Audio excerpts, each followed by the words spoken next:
Hey designer, you're listening to episode 113. In this one, we're talking about when you find yourself avoiding or resisting setting goals in your interior design business. This can show up in a variety of ways, some obvious and some more sneaky. And whether you find that you avoid goals from the get-go, like you just don't do it, or you have commitment issues once you set the goal, this episode is for you. Welcome to the Interior Design Business CEO, the only show for designers who are ready to confidently run and grow their businesses without the stress and anxiety. If you're ready to develop a bigger vision for your interior design business, free up your time, and streamline your days for productivity and profit, you're in the right place. I'm Desi Cresswell, an award-winning interior designer and certified life and business coach. I help interior designers just like you stop feeling overwhelmed so they can build profitable businesses they love to run. Are you ready to confidently lead your business, clients, and projects? Let's go. Hello, designer. Welcome back to the podcast. So glad to be here and talking about what I have planned for today. This has been a topic that has really been bubbling up and just coming up in so many coaching conversations that I've had with clients. And what I'm thinking of calling this episode, I haven't fully decided, but it's going to be something along the lines of goal aversion. When I think of the word aversion, the first thing I think about is any kind of like chocolate covered fruit, which is just so random. I guess indicative of the like strong reaction that I have. I don't know. I've never been one of those people who are like, love the chocolate covered strawberries or the chocolate bars with any kind of like fruit in them. It's just a hard no for me. So as I've been thinking about this, that keeps popping up in my head, which is really random. But, that's sometimes how my brain works. But what I want to talk about is, like I said, something that's been coming up a ton for my clients. Now, of course, no one has to set goals. You don't have to set goals. You could totally just opt out of that. Totally fine. I personally recommend it. And what I find when I'm coaching a client on this aversion to goal setting or they're having some resistance, and this could be whether it's resistance to setting a big goal for the year or just even like committing to a new habit, that's kind of like a micro goal. The thing is, there's the resistance and wanting to be like, oh, I don't want to do that. Goals aren't for me. I'm not a good goal setter. But what actually comes about in the coaching is that the clients do want to set goals. So I want you to just think about that. Even if you have the resistance to it, there's probably part of you who sees that goal setting can be a useful tool, or that there's part of you who wants to engage with a goal that's going to grow you. And with my clients where this has been coming up, they want to grow beyond their current capacity and their current level of success, whatever that means to them, of course.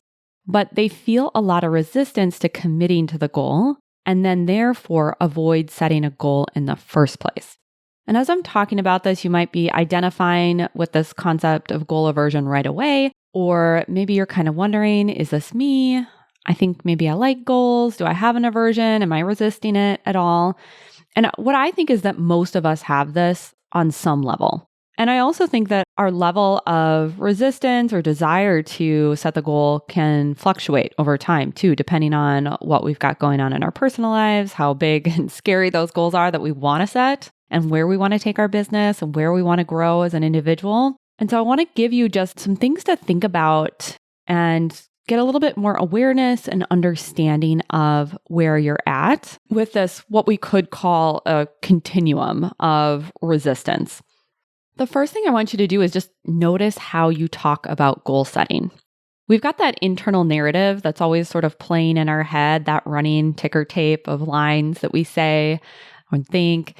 And some of those things actually come out. So this could be things that you're thinking, but also just what you're relaying to others as you talk about goal setting as if it's just the news and it's just who you are.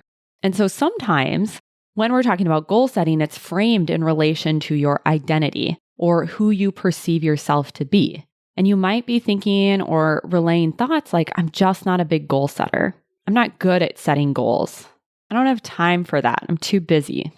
I'm probably not going to follow through, so why bother?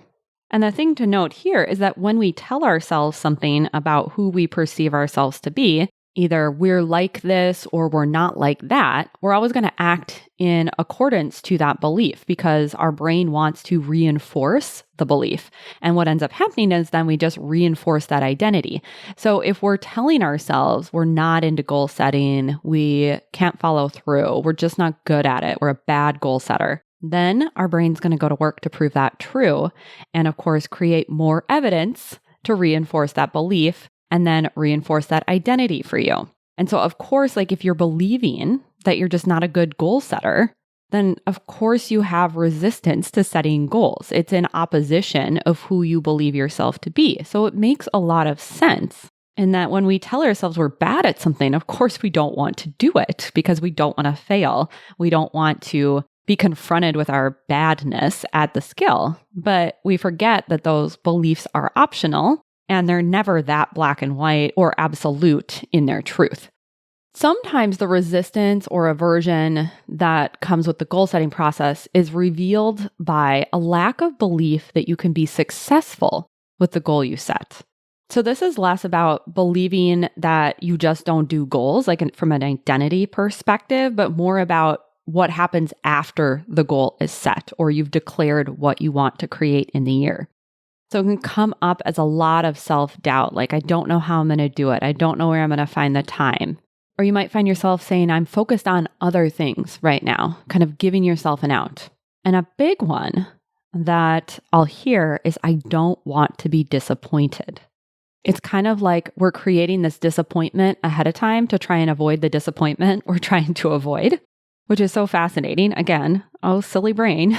It does silly things sometimes, and we have to be aware of that.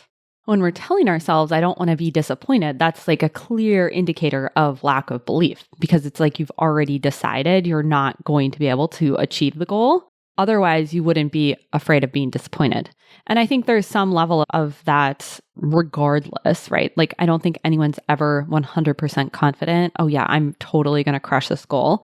In anything that we set out to do, I think there's always that little bit of worry or self-doubt or a little bit of that second guessing. But this is a little bit more on the other extreme of like, I'm just going to count myself out now before I even get started.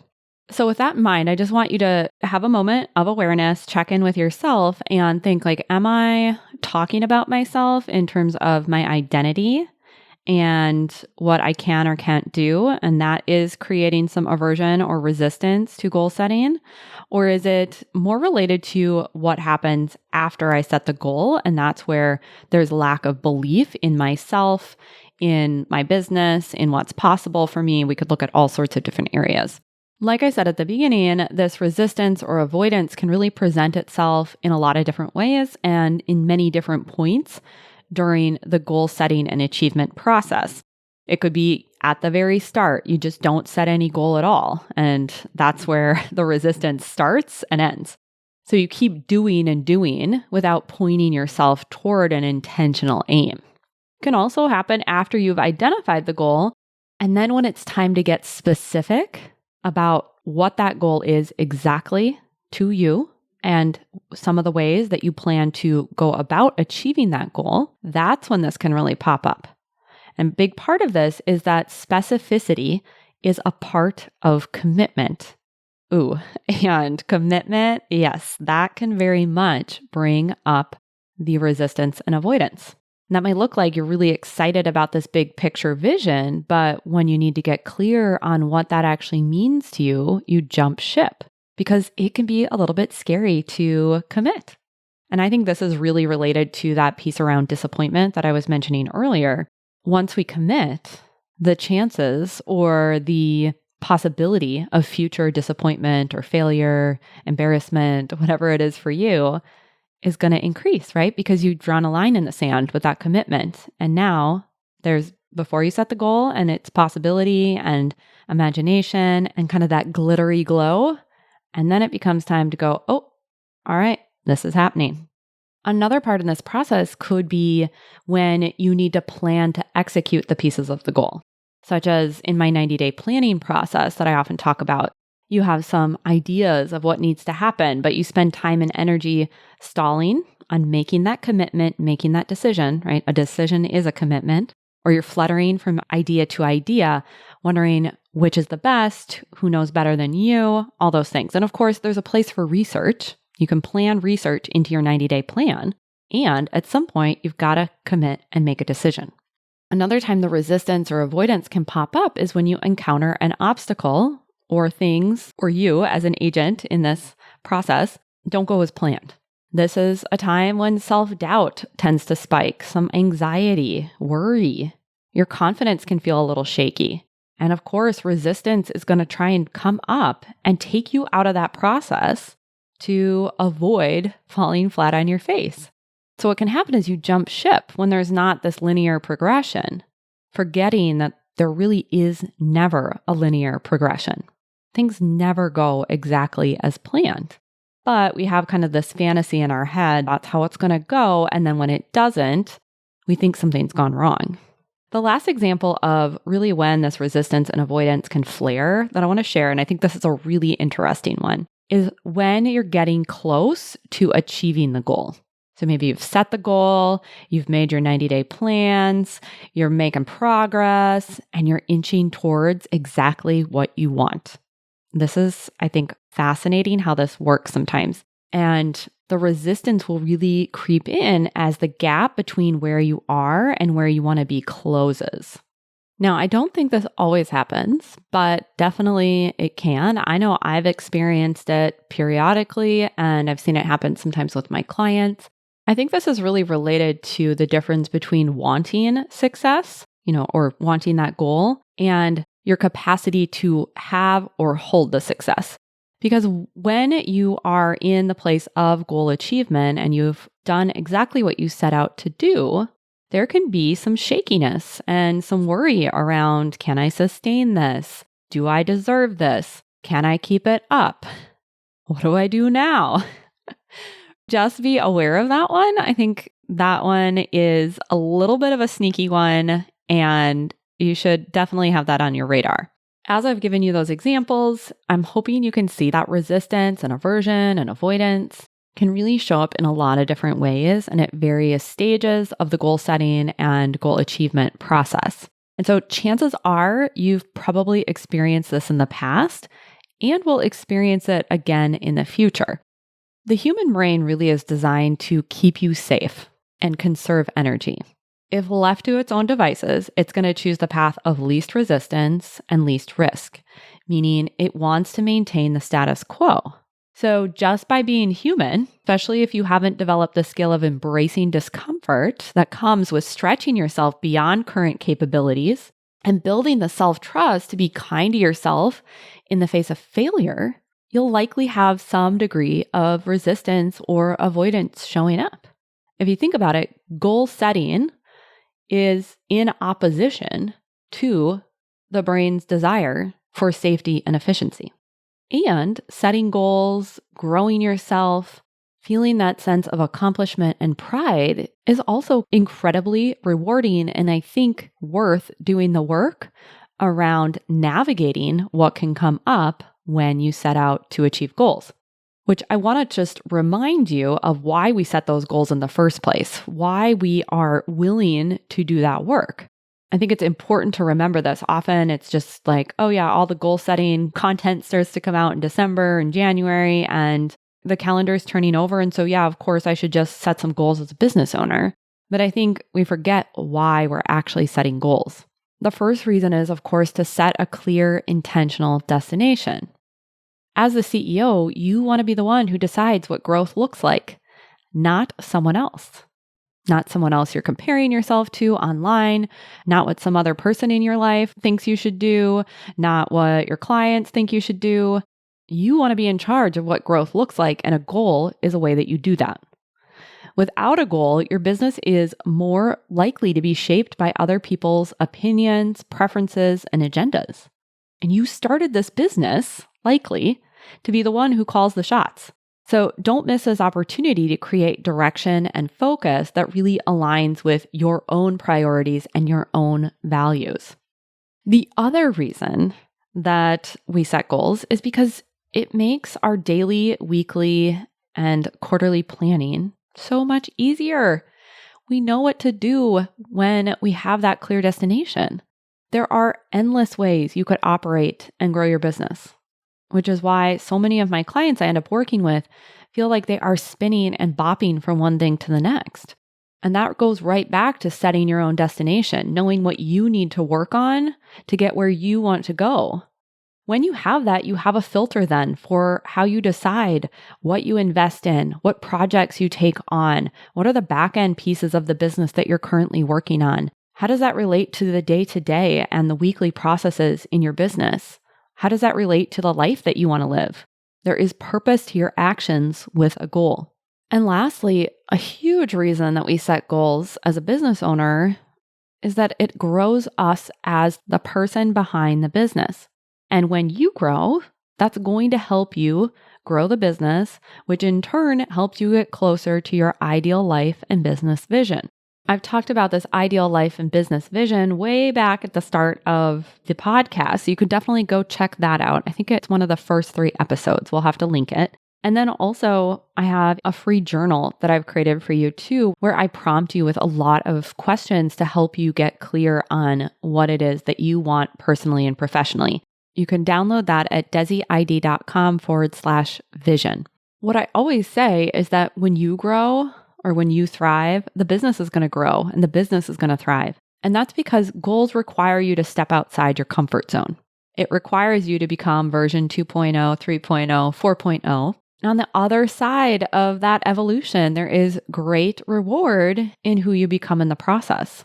Your level of confidence that grows, the people that you engage with, the skills you develop. If you take a minute to just even think about who you were when you started your interior design business and who you have become in growing it, it's pretty amazing. And so that's why we want to continue to set goals, is because of who we become in the process. Setting a clear goal is also how you decide what level of stretch you need for that year to expand your capacity. And whether that's growing your confidence, your skill set, or leadership skills, you get to decide what that level of expansion is for the year. And of course, let me remind you that the greatest expansion is not necessarily better than the lesser amount of expansion. It's up to you. There's years where we want to push ourselves more, and there's years where we want to maybe have a quieter year or refine things and settle into that last push that we had. The beauty of all of this is that when you grow, because of the goals you set, that new version of you goes everywhere with you. It travels to the future as a more capable version of you that sets a new goal for next year. And it just continues to compound. While the brain's primary concern really is to keep you safe, there's also part of you that wants to evolve and become the best version of yourself and reach your potential. And that's rewarding. And that is a great reason to navigate this aversion or resistance to goal setting. What I really want you to take away from what I just shared is that goals are meant to serve and support you, not something that you need to hide from. Because when you're hiding from goals, you're hiding from creating that profitable, fulfilling, next level version of your interior design business. And now you might be thinking, okay, so now what? I'm thinking maybe I am the type of person who sets goals. I'm willing to stretch myself, or maybe not even totally willing, but I'm willing to get support to help stretch myself. You can see why setting goals is valuable, and you can identify where you're getting in your own way. Okay, so now where do you go from here is the question. And the first thing is to simply remind yourself that your brain thinks it's being helpful by sidestepping goals. It perceives sameness with safety. You can know though now, as the CEO of the business listening to this episode, that the bigger, better version of your business requires stepping into the unknown. There's no need to blame or judge yourself if you've been avoiding your goals in some way. You know some new things now, and you're going to choose differently. Now, with all of that in mind, I have a very important question you have to ask yourself. And that is, what am I really resisting or avoiding? Because it's not the goal that you're avoiding. Goals are just writing down numbers, actions, and outcomes on paper or in your Google document. What you're really avoiding is what comes up for you internally from an emotional perspective when you set the goal. That's what you're pushing away, the emotions. The goal, the circumstance that you give yourself, just stirs the pot. It brings up what needs to be worked on. So what are you really trying to escape when you're escaping defining your growth for next year? Sometimes this is something you think you have to give up in order to achieve the goal. And if that one resonates, definitely check out episode 78, where I talk about dual desires. Our brains are naturally going to be focused on what we have to give up, more so than being focused on the potential upsides. So this is something you're going to have to redirect yourself around. And of course, this is something as a coach that I really help my clients with a lot. You might also just want to escape the discomfort of a feeling in the body. The tight chest, the racing heart, maybe sweaty palms, feeling a little tightness around the throat. We don't like feeling those sensations in our body. Even though they're not harmful, they can be unpleasant. It's actually a skill that you can develop to be with those uncomfortable feelings without letting them be the director of your decision making and basically take over what you do or don't do. Often, when we're reaching for something bigger and better than we've done before, we're afraid of what could go wrong and what that worst case scenario is. But often the worst case scenario is being right where you are, which is probably not that bad, and then having some uncomfortable feelings, whether that's the shame, embarrassment, disappointment, you name it. All those ones we would rather avoid. But the trade is, if we're willing to have those feelings, if that's on the table as something we are open to experiencing, even if we would prefer not to, the trade is getting what you want. What you're trying to escape could also be fear of what happens when you do achieve the goal. I mentioned this a little bit before around not being able to sustain the success or don't want to be at the beginning of a new goal where you're asking yourself to rise to the occasion yet again. The other thing that you might actually be avoiding is how you think you have to approach the goal or the pace at which you quote unquote have to take action. So we often avoid the goal because we're believing we'll have to do things that are out of alignment with how we want to run our business or how we want to live our lives. Or you're believing that you have to race towards your goal, neglecting yourself or your family. Often this can sound like, well, I don't want to feel pressured. We often forget we're the ones that set the destination, decide what we do, and the pace at which we do it. This is a good reminder that goals are here to serve you, not run you into the ground. Of course, there's going to be challenges. There's going to be times when you feel like, oh, I'm pushing so hard and this isn't working, or, oh, I'm so uncomfortable. And we can use those moments to see what we're capable of and to grow as the leader of our future. With, of course, periods of rest and recovery built in there because we don't necessarily have to always be pushing ourselves to the absolute limit and then completely flop over and exhaust ourselves on the other side of that. We can have those periods where we feel like, yes, we're really stretching and now we're going to enjoy the success we've created. We're going to settle into that expansion.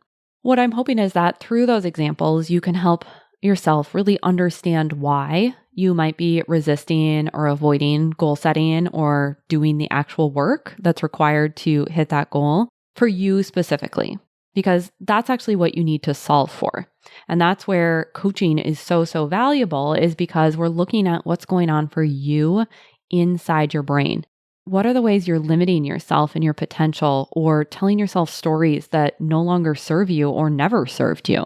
We have to address the you in the equation, because you can have all the technicalities of how to set a SMART goal or whatever method you want. And absolutely, like I teach how to plan, how to goal set, how to calendar, all those things.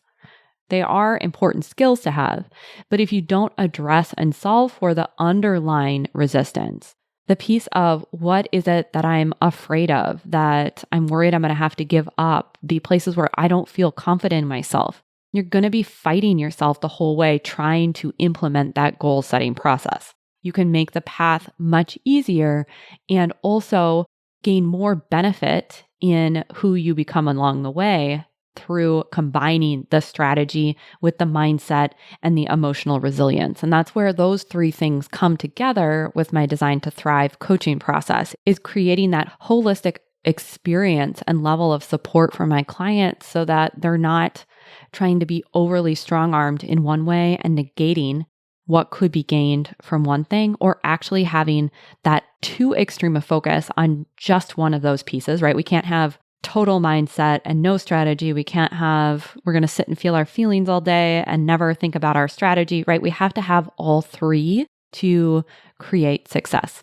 And once you acknowledge what's going on under the surface and pulling those tools from what I was just describing, you can see that our behaviors always make sense, and then we can work with that sense that we've just made. And with this compassionate understanding of yourself, the resistance really just naturally starts to drop. You're going to be more open to goal setting and planning for your future. And then that intentional direction you give yourself in the business is going to naturally lead to more growth, whatever that means to you. And you'll be expending less energy as you pursue your goals and enjoying the process so much more. You're also going to give yourself the opportunity to experience the pride of evolving yourself as the business owner and showing yourself what you're really capable of. And of course, that version of you that has grown through goals gets to go with you everywhere you go, in every area of your life, in how you show up as a partner or a parent or as a member of your community, wherever it is. Everyone benefits. You benefit, and the people you interact with benefit, because you will have changed through this process. So if you're someone who resists goal setting in any way, ask yourself today, what am I really avoiding or resisting? And see what comes up and see what shifts. I want to remind you that you can get my support with both the strategy and internal work required to reach your 2025 goals. The first is through Design to Thrive coaching partnerships, and that's where we work together one-on-one for 4 months, and it is a fully customized experience. If you're interested in working together in this really high touch capacity, you can go to desiCresswell.com/coaching and get all of the details on that. You can also work with me and create your 2025 roadmap, where we are going to be creating your vision for the year and mapping out your plan, and of course, coaching on any resistance or other discomfort that comes up. That workshop is a 2-part interactive series. We're going to meet January 9th and January 16th to both do planning and coaching. And you can find all the details for that by going to DesiCresswell.com/resources, and you'll find the workshop linked under that page. I know this was a little bit of a longer one, but I trust that it gave you exactly what you needed. And of course, I would love to help you navigate this process as your coach.